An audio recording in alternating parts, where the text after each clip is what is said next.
I needed to do everything I could to help the Latter-day Saints understand and love the Old Testament as much as possible. I have the ability to share and inspire people with literature and history, but then also financially be able to help those less fortunate. But we found that the Lord needed us, and I think there's a reason why we were there when we were there.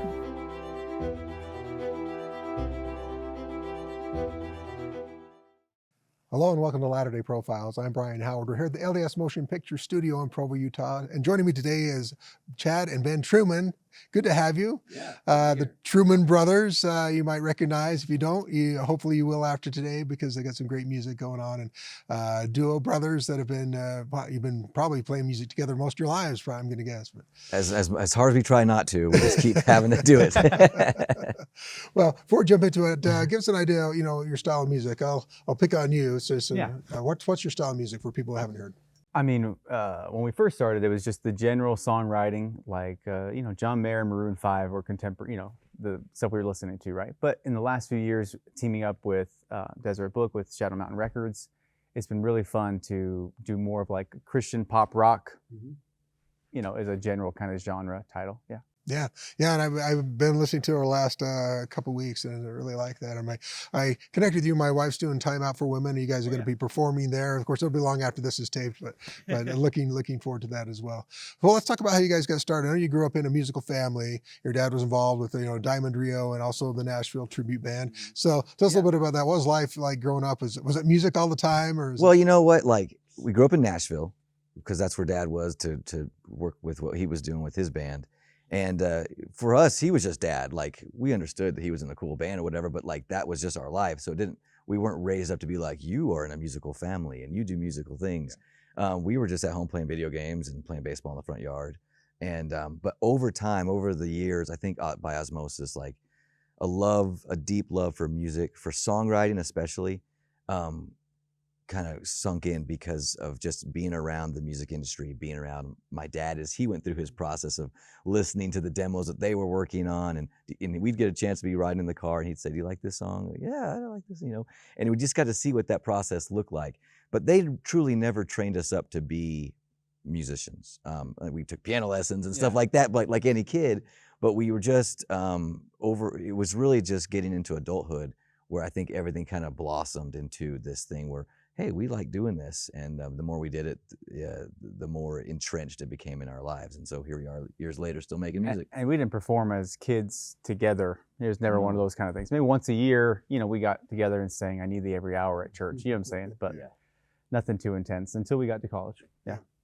So I want to get to that as well, but did you, performances, go watch Dad perform, that kind of thing? Does that happen growing up? Or? For sure. Like, we never went on the road with them, really. It was just like when they were in Nashville, we would be able to go out to the shows and stuff like that. And we've seen our fair share of backstages and green rooms. And it was just kind of a part of our life. And when we really, looking back, we cherish, because they were very important moments for us to kind of feel comfortable in those environments and realize that this is something we can do ourselves, I also loved being it was really cool. Like, Ben got to go to the Grammys with our dad. I got to go to the CMAs with him, and it was really cool and healthy to see like the fun and the lights and the glitter and all the things that you want kind of like as a 17-year-old, like of music industry. Yeah. But also it was really healthy to see there's a lot of like, for lack of a better word, fakeness. Yeah. You know what I'm saying? And like, that's the reality of the industry. It's not all 100% great. So if you're going to say yes to it, just kind of know more what you're saying yes to.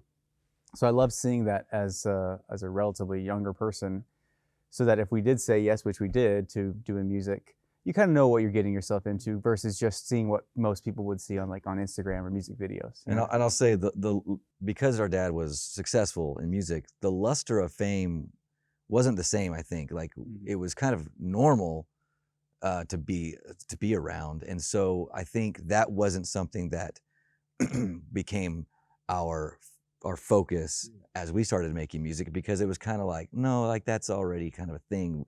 We really wanted to make music that we knew would actually impact people. And if that wasn't happening, then the fame wasn't worth much. You know what I mean? And so when we write songs today, like we're working on that, focusing on that, helping the individual. And obviously we would like as many individuals as possible to be to appreciate the music. But if it's not working at the individual level, then it doesn't mean much for us. So I'm curious, aside from the piano lessons, self-taught guitar, I know you both play a couple instruments, right? Yeah. We both started taking lessons the same year. mm-hmm. I was just shy of 9. You were probably 12. late start. Yeah. Yeah, and then it didn't pan out well for me. I quit piano. Yeah, and then when Ben quit a few years later, I was thinking about quitting. Most kids do, right? After 2, 3, 4 years, you start getting bored or whatever it is. And I've had many people come up to me saying, I wish I would have stuck with the piano, right? And so I had 2 things. One, Ben said, don't quit. I regret it. And then another one, when my dad saw me getting a little bit, bored, needing more, he would give me what I called 5-second lessons, right? He'd come in from the road. I'd be like, hey, Dad, let me show you this new thing I'm working on or whatever. And then he'd be like, hey, with this chord, instead of playing 1, 3, 5, why don't you play the 1, 2, 5, right? And it's a different color, different kind of tone. It's cooler. And I'm like, in 8th grade, I'm like, what does that even mean? Because at that point, Dad hadn't done a lot of lessons with you at all. No. It was mostly classical training from like the local piano teachers. Yeah, or whatever. he saw me kind of getting, bored with the more classical. So he was like, let's get a little more of the contemporary side in. And so that was really fun because then I could work on that for weeks. And then the next time, a month later, he'd give me another little 5-second lesson. That's what I call him. Light your fire for another month. Yeah. That's awesome. Yeah. Well, let's talk about Provo. You both went to BYU, right? A couple of years apart. So when did you first perform together? Is that the first when you really got together to perform was when you were in college? Yeah, so good old days. coming back from my mission, he was a freshman and I was going to be a sophomore because I'd been 1 year before. Yeah. And that's when we, at that time, started just for fun. He's like, he had learned how to play piano really well and he kind of like, whoa, this kid can do some stuff. And his ability to play brought out some of my strengths that I feel like had kind of been hidden because I couldn't play instruments as well. I taught myself guitar. I was okay, and to this day I'm okay. Good enough to write songs, which is what I love to do. But his abilities really helped me bring out my strengths in melodies or lyrics and stuff like that, and we just became a really good team. Mostly at the beginning to like impress girls, right?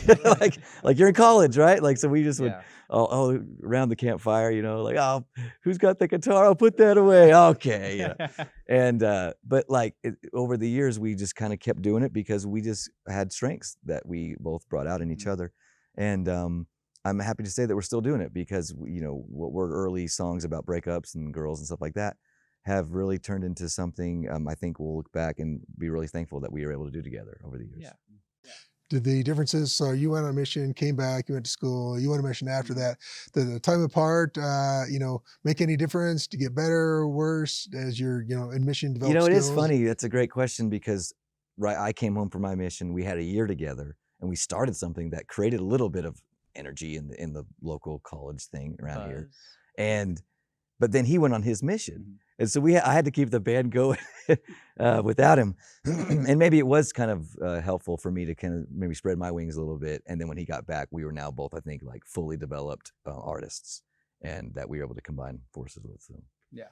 So I know you at least won a competition at BYU, like Battle of the Bands kind of thing, got some buzz. Yeah. Was that the start of things? We won like 8 days before I went to the MTC. Oh, really? That was before crazy. the MTC. Yes, that was crazy. Congratulations. And then he kept it going the next year.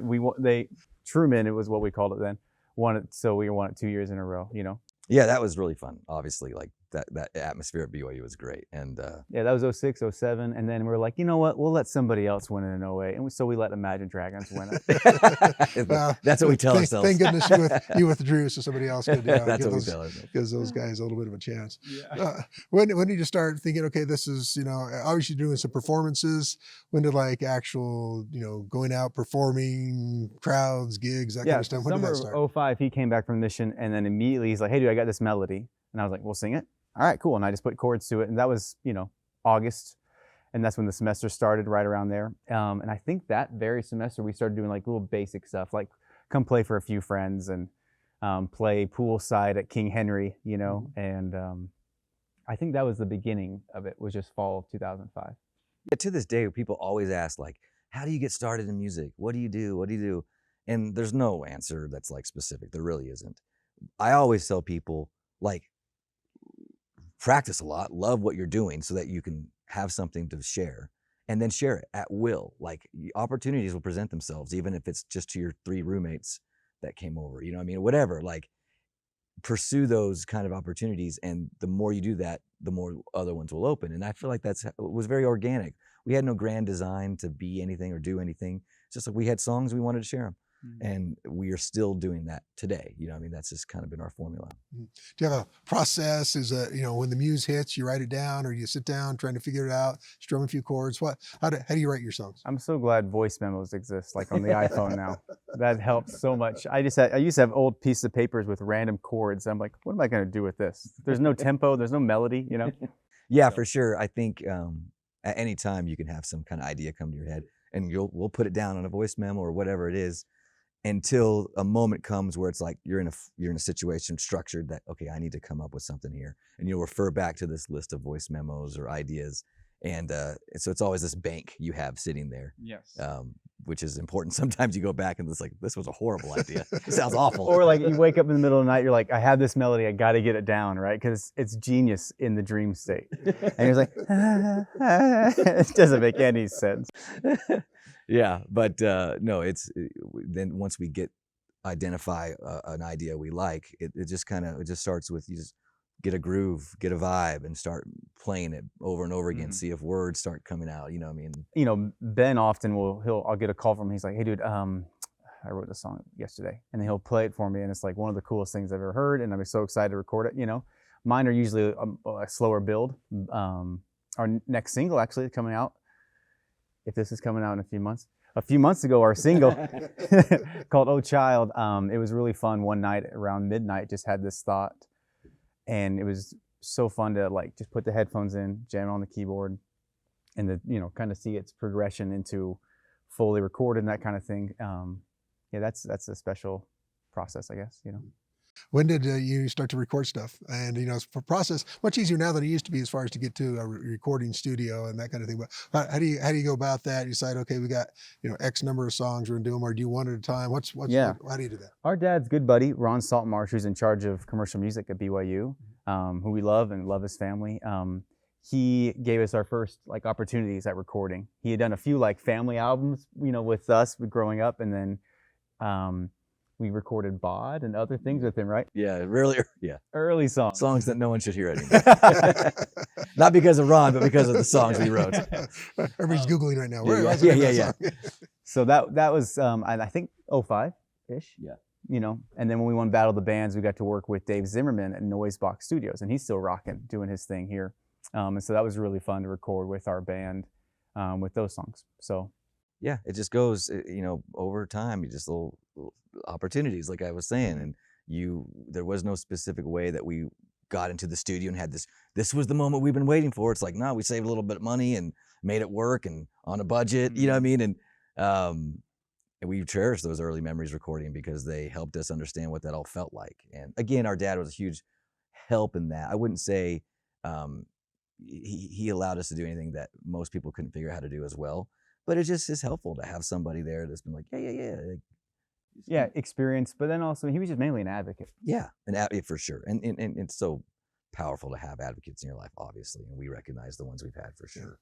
In terms of the process, if you've never gone to the recording studio, watch somebody, maybe think you just do a live take and we're out of here, right? What really happens when you get in there? How long do you spend for a song? It is the most unglorious experience to be in the studio recording a song. People are like, we want to come to the studio, and then they're there for 30 minutes and they're like, get me out of here. Yeah, it's so tedious, and it's like several takes, and it's usually not all at once. I mean, you'll do some pieces of the band together at the same time, drums, bass, guitar, and stuff like that, but vocals are always kind of on their own. Harmonies are then after that, and then like what are called overdubs, so like any solos or like synths or organs, that kind of stuff. Yeah, and it just kind of comes together very meticulously.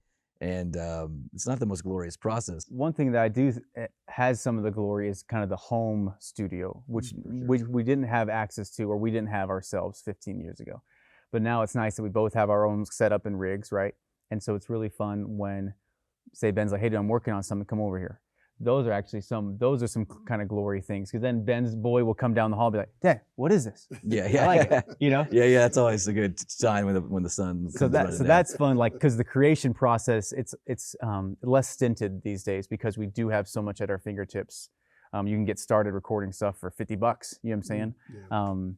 And so that part is pretty glorious. And of course the studio thing, but yes, it's a little bit more labor intensive, right, than people might think.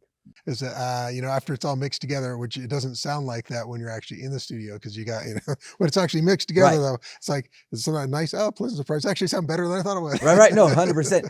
While we're working on the songs, usually you're just dealing with a board mix, right? There's nothing that's like glossy about it yet.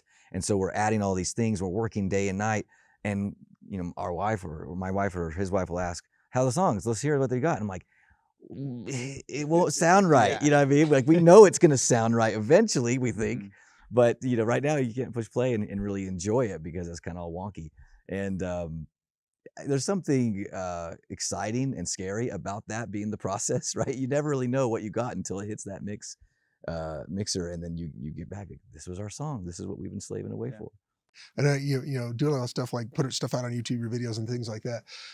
You know, it's got to be interesting, I think. You create something, then you put it out there, and you kind of wait, or you know, you try to promote it, that kind of thing. Wait for that feedback. Is that kind of an anticipation, trying to see what the, you know, everybody else is gonna? I think it was respond to it? heavier. The weight of that was heavier in 2009 when we first had our album come out, or 2012, our second album. I think, for me at least, you know, hopefully each artist likes their own music. Yeah. Otherwise, why are you making it? But it is pretty fun to go, yeah, I like this, and I'm proud of it, and I think other people are gonna enjoy it. And if they don't, well, then somebody else will. I think, you know, because people get a little bit, or not a little, very attached, right, to the like. Yes. On any platform to the like, and you know, that can be kind of damning to the progression, you know. That's true. Get carried away with the like button. Well, let's talk about, you know, you've gone on tours and performed, but obviously very different from in the studio. Now, what do you like? What are the pros and cons? What do you like about that? And what are some of the favorite places that you've been able to, you know, play, or audiences you've been able to play with, or people, groups you played with, and things like that? For sure. You're definitely right. Very different experiences being in the studio and being live. It's odd, like, when you work so hard on these songs and suddenly you're playing them live, you're like, oh, this is like a whole new thing. We you know, I've said we've had the chance to play for 13 people, and we've had the chance to play for 13,000, and all of those situations in between, and they're all important. And some of them, I always say, the scariest place to sing is in church, sacrament meeting, because you can hear a pin drop, right? If you mess up, everyone's like, ugh, you know. But yeah, the range of experiences we've had, they've been awesome, and we've been able to be part of Nashville Tribute Band as well, and go on tour with those guys. So we've seen a lot and been a part of a lot of cool experiences. Yeah, And, one of my favorite things, we did a cool thing 4 years ago now with Alex Boyer, Marie Osmond, David Archuleta, Nashville Tribute Band, a big thing at the, what was it called? Idaho Center? It's Nampa. It's in Nampa, Yeah. Idaho. Yeah.